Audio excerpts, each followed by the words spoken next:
Ria Raven Rachels, aka Paven, is a half cosmic deity, half angel hybrid. We went over her origin story about a month ago, but now it's time to go over the story of her powers and abilities. Just how strong, how overpowered, or OP, some would say, is Ria Raven Rachels. We're going to find out together.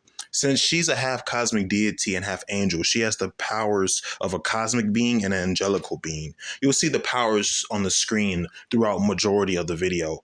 One of Ria's first ever feats was using her telepathy on mid-tier angels. That's right, even mid-tier angels can fall or succumb to her telepathy. And we already know how angels have a direct connection to the divine creator slash the father Ra'on himself. Being able to manipulate their minds or at least put them to sleep is nothing to laugh at. Up next, we went to the feat when she had removed the power cosmic from a celestial. That's right. You know how like Silver Surfer has the power cosmic or Galactus, right? You know what I'm saying? There's other characters in the Chanosa comic verse. The fact that with a simple hand wave or gesture, she was able to remove, and you already know how powerful celestials are. They can casually tear holes in universes and even multiverses with relative ease. And Ria saw that and stopped them, put a stop to this little problem or equation. So the fact that she just removed the power cosmic from someone is in freaking sane. Okay. Now, she does have angelical strength and speed. For example, she's able to keep up with Angelica Rose and even had a grappling match with Christopher and Henry Walsworth, who we're going to go over. You already know Christopher's strength feats. Was even able to rip open the gate. That's right, the gate itself that is above the Omniverse. You've seen the Chanosa Comics cosmology videos before. Her angelical strength and speed basically knows no limits, can able to consistently keep up with speedsters and even go higher than them, fly higher than them and faster. Okay. Regeneration is angelical like, was able to regenerate conceptual erasure. That's right. They tried to erase her concept and her body, and she came back from it with ease once more. All right. And then we have her really impressive feats. In the Chanosa Comics cosmology, there are universes, multiverses, and metaverses. This one metaverse in particular, Rio is fighting in. And you know how in them, they have infinite universes and infinite multiverses, right? Well, this was several metaverses down. Inside this one particular metaverse, well, pretty much all of the Chanosa Comics cosmology, there's infinite temporal, spatial, and geometrical dimensions that are like a hierarchy. It's like those dimensions are stacked on top of each other, like a ladder or pancakes, if you will, where each dimension gets transcended by the one above it.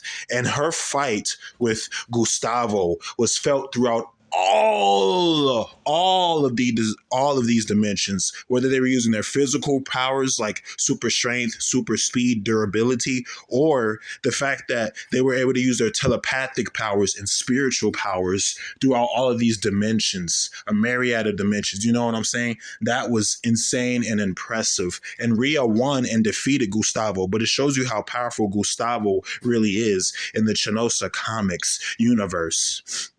Up next, we got when she pulled up on Darkos.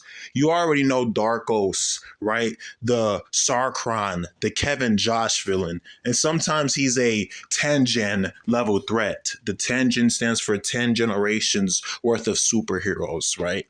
And he pretty much beat the team. He's like a team buster. He beat Kevin, Michael, Christopher, and Angelica. But the problem with that is that really pissed Ria off. And Ria, she didn't like that. Not one bit. So she literally whooped the Team Busters' ass. The same dude who beat all them characters, right? You've seen the origin stories of the characters and you've seen the feats that those characters perform, right? So he was able to defeat them, right? Kevin, Michael, etc. And Ria was enraged and she just unleashed her angelical strength, speed, reality warping, you name it. Darkos had to retreat. You know, she had that boy doing the Thanos, calling his guards. You feel me? So that's pretty insane. Was even able to absorb him and throw him out of the omniverse that is in Chanosa Comics. And you already know how big the omniverse is. We've been through it in the cosmology videos. But it shows you how powerful she is when pissed off. Let's go even higher, right? She was able to go toe to toe with the Sector. Yes, that's right, the Sector. The same Sector who only gets beaten by mid or high tier angels and archangels. So low tier ones aren't really nothing to him, right? This was the same Sector who fought Saran. Saran has ripped open the gates of creation itself. And he was also able to fight things that come out of creation's opposite, uncreation. And once again, you know whose realm is at the end of uncreation, right? Trinalis. To put into perspective, Trinalis was able to casually hold 3 metaverses in the palm of his hand and crush them. He was even able to turn off all of existence, the omniverse, with a simple thought because Umversa was acting crazy on top of it and around it. You know what I'm saying? Like that's who you're dealing with here. Creation and uncreation level threats within the Chanosa Comics verse, right? And that same Saran was fighting his wife, and they broke creation and creation's opposite in their fight to where Ra-On himself had to stop in and intervene. That same Saran fought the Sector, and they would win. The Sector would win a couple, Saran would win a couple, right?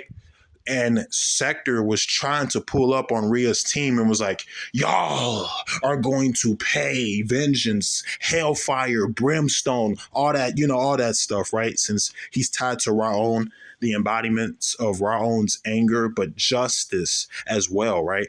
And Rio was not having it. She was able to actually go toe to toe with him multiple times and even defeated him once, barely, but she can defeat Sector level beings. So this is pretty much impressive for her. Was even able to withstand Rangeli's reality warping, who was the daughter of Angelise, right? Her angel name. You saw the Angelise video I did March of this year. So once again, go check that out, right? So Rangeli should scale to her mother, right? And Rangeli was able to warp pretty much anything in the cosmology. Well, not anything. I mean, she went above the beyond nameless realms and the world beyond worlds, even above the domain of Trinalis himself, right? That's how powerful Rangeli's reality warping is. And Ria was able to withstand that. That's right. She was able to withstand that reality warping and hold off Rangeli, until her mother Angelise came. And speaking of which, Ria has that red dot or bead on her forehead sometimes, and Angeli gave it to her. Now, she thought it was a sign of friendship, which it was, but it actually turns out whenever Ria is fighting a opponent or a foe that is too powerful for her or her teammates, it blinks, it lights up, and that's signaling Angelise coming to help Ria whenever she's down, not just in a fight, but life in general, outside of being a superhero.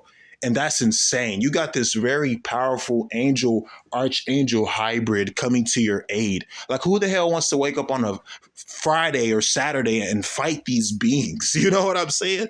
Like, that is just insane. And right? Ria, or Paven, as some call her, she's able to easily go to the astral plane. Now, the Omniverse has the left side and the right side. The left side is the negative astral plane, while the right side is the positive astral plane. This is how Angelica Rose and certain beings in the verse can use their powers and get their powers. And Ria can go there willingly and freely without any hassles or restraints. You get me? Even in the Crisis on Omniverse's storyline, she was able to absorb Omniverses and keep them away from the Zenator, who was going to destroy them. That's a wicked or powerful feat, really powerful. So yes, she's a force to be reckoned with, all right? Now, once again, remember, on June 6th, I'm making the video on Rhonda Summers and Laura Winters, Dara and Malvi. So keep in mind, June 6th, all right? Mark your calendars, all right? But until next time, ladies and gentlemen, it's been the one and only Johnny the Hottie, and I'll catch you in the next video. Much respect and love to you all. Woo, baby. Woo.